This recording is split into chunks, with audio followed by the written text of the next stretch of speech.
नमस्कार साथियों, my career YouTube channel में एक बार फिर आप सभी का स्वागत है। जैसा कि हम भारतीय संविधान में भाग 3 को पढ़ रहे थे और हमने लगभग 2 जो मौलिक अधिकार थे वो समाप्त कर दिए थे, और जो आज हमारा जो लेक्चर रहेगा वो जो बाकी के मौलिक अधिकार बचे हुए हैं उसी के ऊपर रहेगा। ठीक है, क्योंकि हमें 6 प्रकार के मौलिक अधिकार दिए गए हैं। हमने समानता का अधिकार देखा है, उसके बाद हमने स्वतंत्रता का अधिकार देखा है, और जो आज हम बात करेंगे वो शोषण के विरुद्ध से स्टार्ट करेंगे। जहां से हमने पिछला लेक्चर छोड़ा था उसी से क्या है हम आगे कंटिन्यू करेंगे। ठीक है,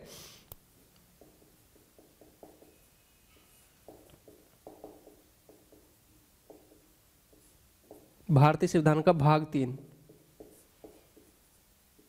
मौलिक अधिकार।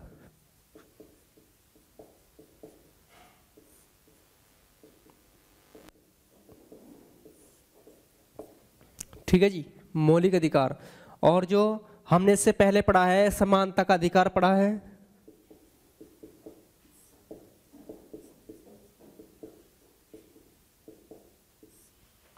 उसके बाद हमने स्वतंत्रता का अधिकार पढ़ा है,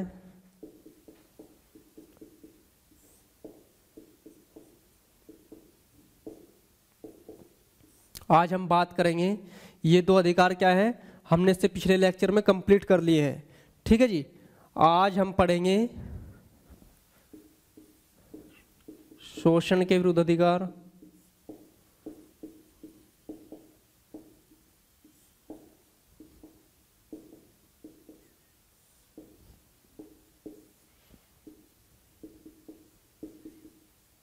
धार्मिक स्वतंत्रता का अधिकार,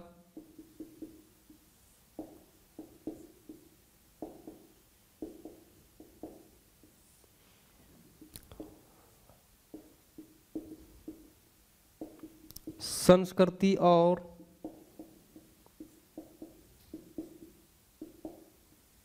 शिक्षा संबंधित अधिकार,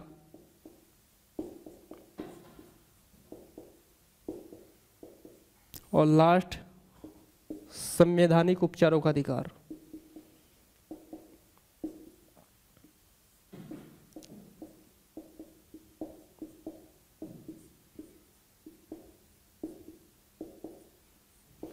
संवैधानिक उपचारों का अधिकार। तो ये 4 अधिकार हमारे पास बचे हुए हैं, इनको लगभग आज हम कंप्लीट करके ही छोड़ेंगे। ठीक है, तो जुड़िए फटाफट मुझसे और देखते हैं आज की किस अधिकार में क्या प्रोविजन किया गया है। ठीक है, आज थोड़ा स्वास्थ्य भी ठीक नहीं है। ठीक है, तो चलिए शुरुआत करते हैं। सबसे पहले शोषण के विरुद्ध अधिकार की, ये आपको नोट कर लेना है। ठीक है, एक एक अधिकार को उठाएंगे और जिस अनुच्छेद में किस अनुच्छेद में क्या लिखा गया है इन सब को देखते हैं। ठीक है, नंबर 3 पे आ जाएंगे हम, शोषण के विरुद्ध अधिकार। शोषण के विरुद्ध अधिकार,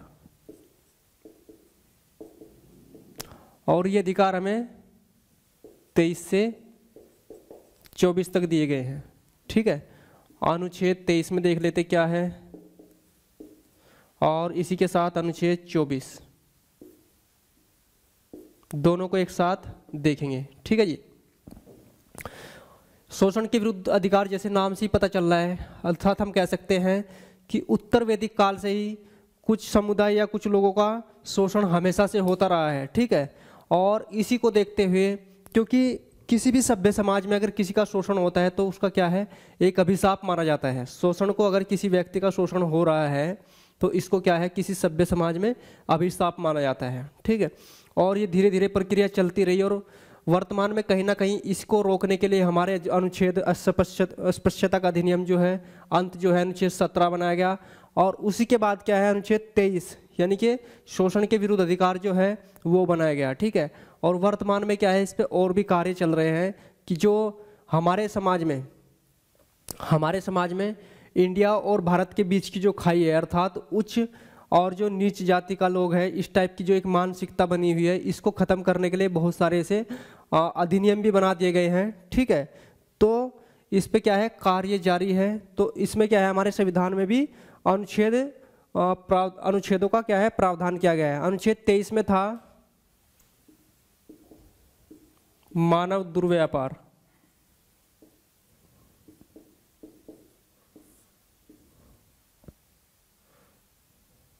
मानव दुर्व्यापार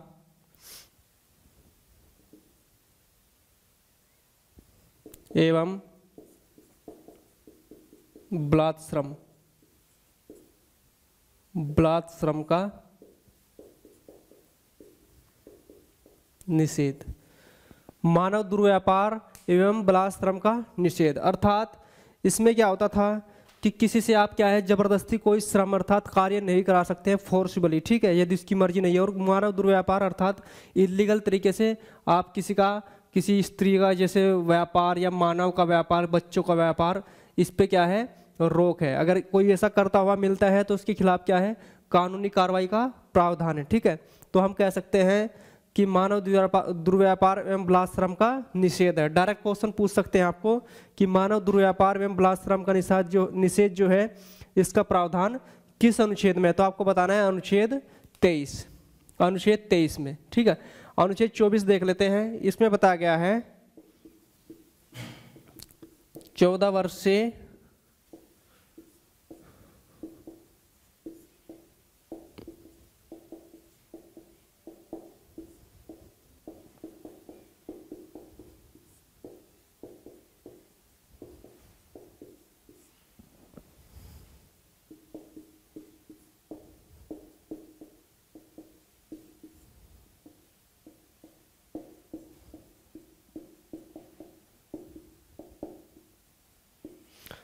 चौदह वर्ष से कम आयु के बच्चों को या बालकों को क्या है किसी भी कारखाने में कार्य करने के लिए क्या गया है निषेध अर्थात मना किया गया है। यदि कोई ऐसा व्यक्ति जिसका कोई कारखाना है और वहां पर जो वर्कर रखता है तो उसकी आयु 14 वर्ष से ऊपर ही होनी चाहिए। यदि कोई ऐसा व्यक्ति आपको मिलता है, ठीक है, तो हमारे संविधान में क्या है मौलिक अधिकारों को उसके हनन हो रहा है उस बालक के, तो इसके खिलाफ क्या है हम कार्रवाई कर सकते हैं, ठीक है। क्योंकि बच्चों का शोषण होता था और इस शोषण को देखते हुए क्या है एक आयु निर्धारित कर दी गई है कि आप यदि इससे कम आयु के बच्चों को अपने कारखानों में रखोगे तो आपके खिलाफ कानूनी कार्रवाई हो सकती है, ठीक है जी।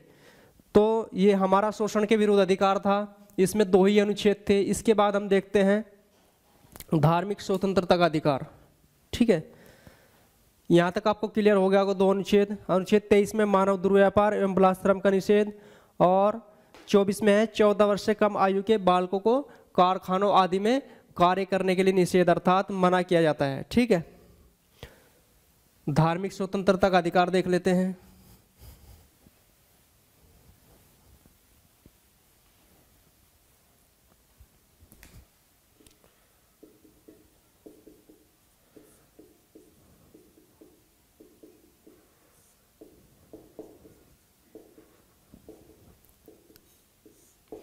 ये है अनुच्छेद हमारा 25 से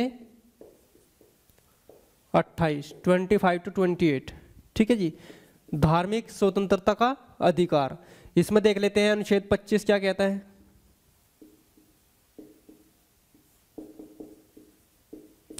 अनुच्छेद 25 धार्मिक स्वतंत्रता, ये शब्द से ही पता चल रहा है, मैंने प्रस्तावना में पढ़ा है आपको कि जो भारत है एक धर्मनिरपेक्ष देश है, धर्मनिरपेक्ष देश है। अर्थात इसी को आधार मानते हुए हमारे संविधान में धार्मिक स्वतंत्रता का अधिकार मौलिक अधिकार घोषित किया गया है, ठीक है। और अनुच्छेद 25 कहता है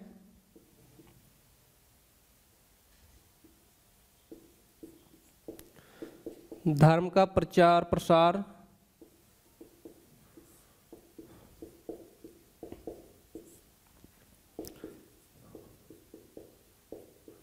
अंतःकरण और अबाध रूप से मानने की स्वतंत्रता,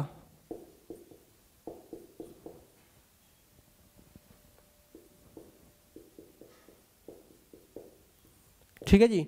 अनुच्छेद 25 कहता है कि कोई भी व्यक्ति क्या है धर्म का प्रचार प्रसार कर सकता है, अंतःकरण कर सकता है और अबाध रूप से उसको मान सकता है, उसको क्या है स्वतंत्रता है। लेकिन आप किसी को बहला फुसला कर उसके धर्म को क्या है परिवर्तित नहीं कर सकते, ठीक है। या किसी भी समाज में क्या है, आप धर्म का गलत प्रचार प्रसार नहीं कर सकते, ठीक है, या किसी को बहलाना फुसलाना इसका गलत तरीका है। इसलिए क्या है, आपको आपको स्वतंत्रता है धर्म के मानने की।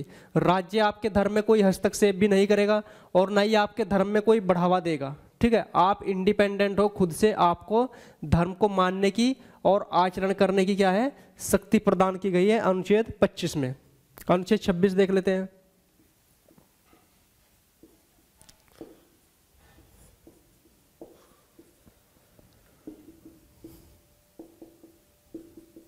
धार्मिक कार्यों के प्रबंधन, धार्मिक कार्यों के प्रबंधन की स्वतंत्रता।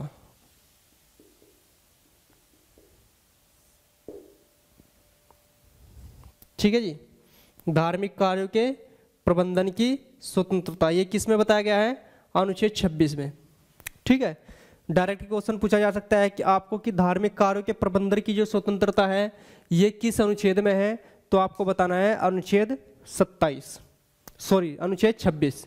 अनुच्छेद 26 में धार्मिक कार्यों के प्रबंधन की स्वतंत्रता। अनुच्छेद 27 देख लेते हैं।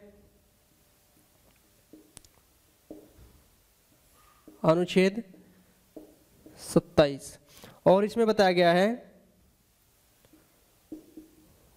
धर्म की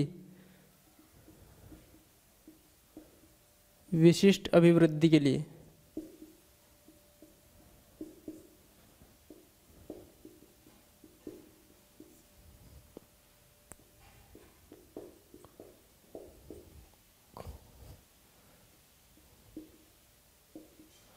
करों के समुदाय में छूट, अर्थात हम कह सकते हैं कि धर्म की अभिवृद्धि के लिए, कि धर्म के बढ़ावा देने के लिए यदि किसी समाज में कोई कार्य किया जाता है, कोई चंदा इकट्ठा होता है, तो उस पर क्या है, टैक्स फ्री है वो, उस पर क्या है, हम किसी प्रकार का करों के समुदाय में छूट, अर्थात किसी प्रकार का कोई कर नहीं थोपा जा सकता उस पर, ठीक है। इसके बाद हम अनुच्छेद 28 की बात करते हैं।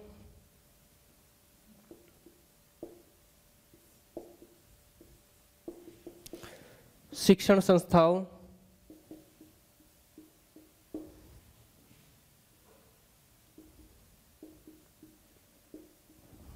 धार्मिक शिक्षण संस्थाओं में धार्मिक शिक्षा एवं धार्मिक उपासना में उपस्थित होने की स्वतंत्रता।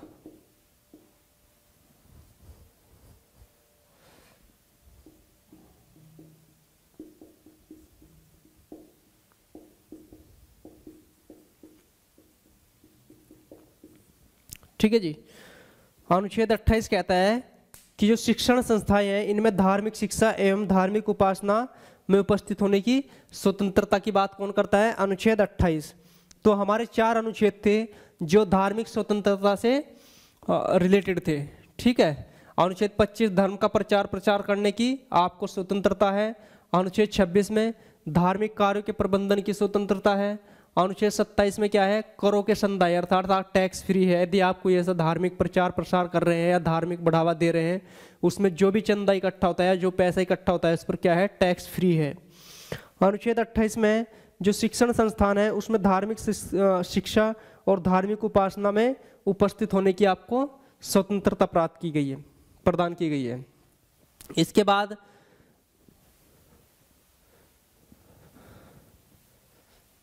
संस्कृति और शिक्षा संबंधी अधिकार 29 to 30।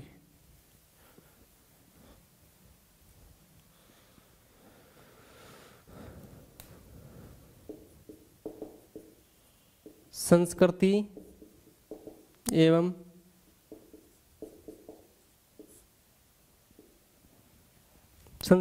शिक्षा।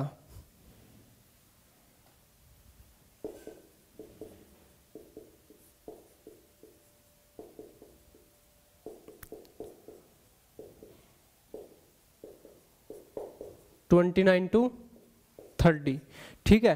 और आपसे एक इम्पोर्टेंट क्वेश्चन ये भी पूछा जा सकता है कि निम्न में से कौन सा अधिकार अल्पसंख्यकों के लिए है। अल्पसंख्यकों के लिए निम्न में से कौन सा अधिकार है, तो आपको बताना है अनुच्छेद 29 से 30 या संस्कृति एवं शिक्षा संबंधित जो भी अधिकार हैं ये केवल और केवल अल्पसंख्यकों को दिए गए अधिकार हैं। ठीक है, इसमें 29 देखते हैं। अनुच्छेद 29 ये कहता है अल्पसंख्यकों के हितों का संरक्षण, हितों का संरक्षण। ठीक है जी, अनुच्छेद 29 कहता है अल्पसंख्यकों के हितों का संरक्षण। ठीक है, अनुच्छेद 30 देख लेते हैं।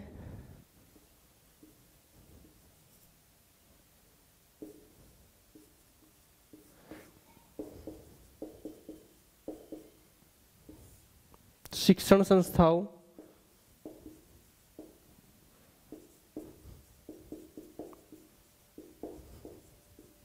की स्थापना का अधिकार होगा।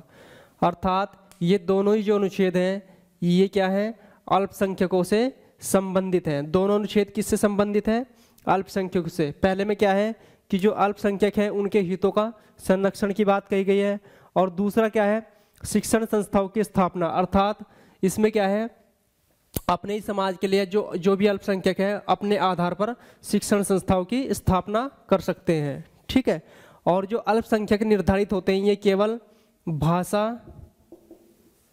और धर्म, भाषा और धर्म ये दो ही आधार बताए गए हैं अल्पसंख्यक निर्धारित होने के। ठीक है जी, आपसे क्वेश्चन पूछा जा सकता है कि किसी को भी अल्पसंख्यक कैसे माना जा सकता है, किस आधार पर, तो उसकी भाषा और धर्म के आधार पर अल्पसंख्यक घोषित किया जा सकता है। और यही कि बताया गया है कि अल्पसंख्यकों को अपने धर्म की जो शिक्षा है या भाषा, अपनी भाषा में कोई भी शिक्षण संस्थान खोलने की क्या है, स्वतंत्रता प्राप्त है। ठीक है जी, तो हमारा 30 तक कंप्लीट हो गया है। अनुच्छेद 31 जो है वो संपत्ति संबंधित था, जो अब हटा दिया गया है। इसके बाद अनुच्छेद 32 की बात हम करते हैं, और जो हमारा लास्ट ये बचा हुआ है हमारा मौलिक अधिकार, उसकी बात करते हैं। ठीक है जी, अनुच्छेद यह हम कहेंगे संवैधानिक उपचारों का अधिकार। संवैधानिक उपचारों का अधिकार मोस्ट इंपोर्टेंट है हमारे लिए। अनुच्छेद 32, अनुच्छेद 32 यहाँ से कई प्रकार के क्वेश्चन क्या है आपसे पूछे जा सकते हैं। ठीक है, अनुच्छेद 32 के अनुसार मैं आपको बता देता हूं कि यदि जो अब तक हमने अधिकार अपने पढ़े हैं, जो अब तक हमने मौलिक अधिकार पढ़े हैं, यदि इनका कोई भी हनन करता है, वो राज्य सरकार हो या फिर कोई आम नागरिक हो या कोई संस्था हो, ऑर्गेनाइजेशन हो, कोई एनजीओ हो, कोई भी यदि आपके अधिकारों का हनन करता है तो सीधे आप अनुच्छेद 32 और अनुच्छेद 226 दो अनुच्छेद मिलेंगे आपको।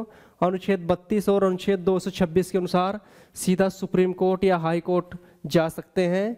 ठीक है, और हम बात करते हैं जो अनुच्छेद 32 है, इसके अनुसार हमको 5 प्रकार की रिट प्रदान की गई है। 5 प्रकार की रिट प्रदान की गई है। ठीक है, एक एक रिट को हम देखते हैं कि किस में क्या प्रावधान है। ठीक है जी, सबसे पहले हम इंट्रोडक्शन रख लेते हैं कि संवैधानिक उपचारों का अधिकार की जो बात कही गई है ये किस में है, तो अनुच्छेद 32 में। और एक जानकारी और बता देता हूं आपको, अनुच्छेद 32 को ही डॉक्टर BR अम्बेडकर ने क्या है, संविधान की आत्मा कहा है। ये भी क्वेश्चन आपको याद रखना है, पूछा जाएगा कि निम्न में से किस अनुच्छेद को संविधान की आत्मा कहा जाता है। ठीक है, तो आपको बताना है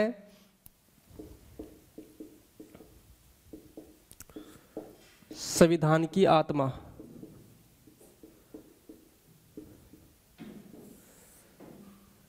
ठीक है जी, ये भी पूछा जा सकता है कि संविधान की आत्मा किस अनुच्छेद को कहा जाता है, और ये भी पूछा जा सकता है आपको कि किसके द्वारा अनुच्छेद 32 को संविधान की आत्मा कहा गया है। ठीक है, तो अगर क्वेश्चन आए संविधान की आत्मा किसे कहा जाता है, तो अनुच्छेद 32, अनुच्छेद 32 और किसके द्वारा, डॉक्टर BR अम्बेडकर।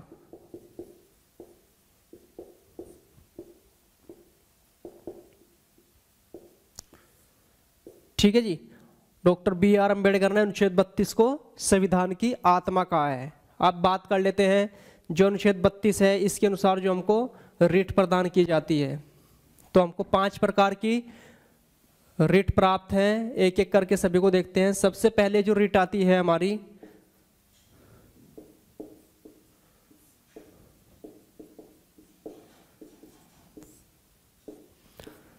ठीक है जी, क्वेश्चन ये पूछा जा सकता है कि हमारे संविधान में अनुच्छेद 32 के अनुसार आपको कितने प्रकार की रिट प्राप्त है, तो आपको बताना है 5 प्रकार की। सबसे पहली है जी हमारी बंदी प्रत्यक्षीकरण।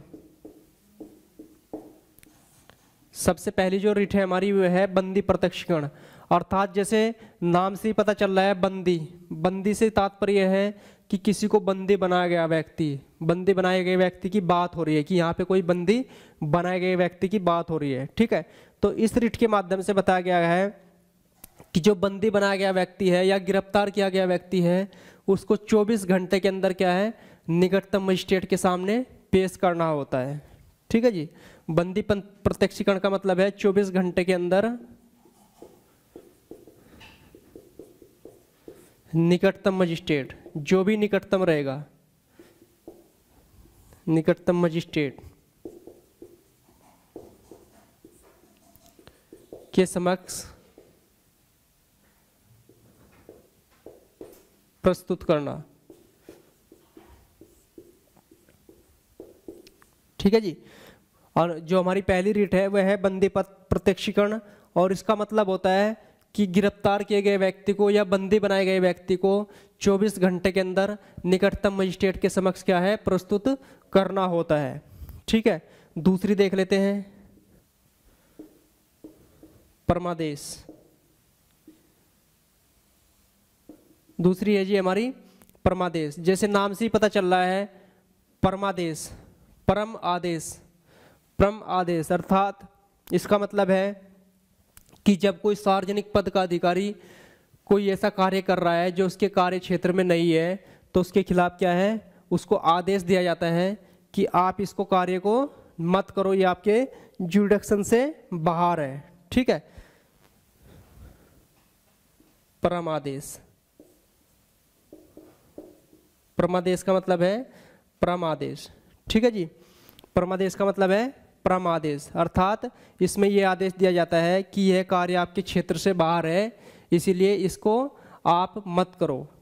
ठीक है जी, इसके बाद हम देख लेते हैं प्रतिषेध।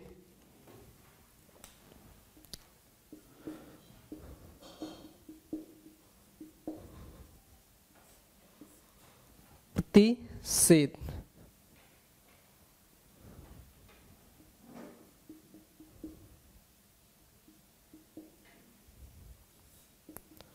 प्रतिषेध जैसे पता ही चल रहा है, प्रतिषेध के रोकना अर्थात मना करना।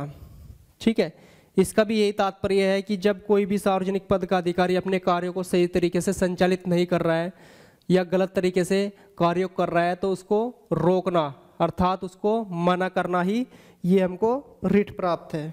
ठीक है जी, इसके बाद एक और आती है हमारी उत्प्रेषण।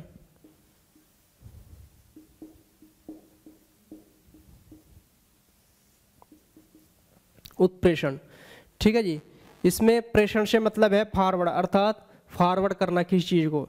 इसमें भी यही है कि आपकी यदि कोई ऐसा कार्य है जो उसके जुरिडिक्शन से बाहर है, ठीक है, और ये रिट होती है, ये दोनों ही रिट जो हमारी होती हैं ये न्यायिक क्षेत्र में यूज होती हैं, अर्थात न्यायिक क्षेत्र में, अर्थात इसमें क्या कह सकते हैं, हमको जो न्यायिक अधिकारी होते हैं उनके खिलाफ ये रिट जारी की जाती है, उनके द्वारा रिट जारी होती है। ठीक है, इसमें उत्प्रेषण का मतलब है कि कोई ऐसा कार्य आप कर रही है जो आपकी जुरिडिक्शन से बाहर है, तो आप इसको वहाँ फॉरवर्ड कीजिए या वहाँ प्रेषित कीजिए जो उसकी न्यायिक क्षेत्र या क्षेत्राधिकार बनता है। ठीक है जी, इसके बाद लास्ट हमारी बचती है अधिकार परीक्षा।